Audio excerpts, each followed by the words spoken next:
कि अब न बात होई हो न मुलाकात होई हो, अब न बात होई हो न मुलाकात होई हो, कि जहाँ जाओ रही हो आबाद, कि बभूलियो के करी हो नया,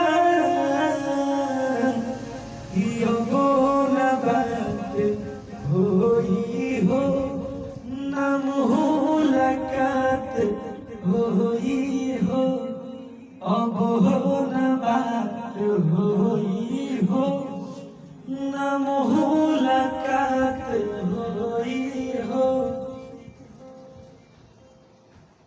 हर पिया के प्यार में डूबल रही है, चांदनी अनउगल रही हो।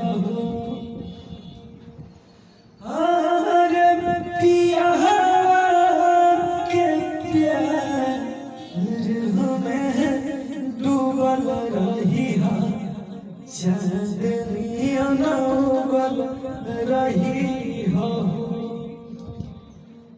कि तू खुश रहो के बार बार, अब न बात होई हो न मुलाकात होई हो, अब न बात होई हो न मुलाकात होई हो।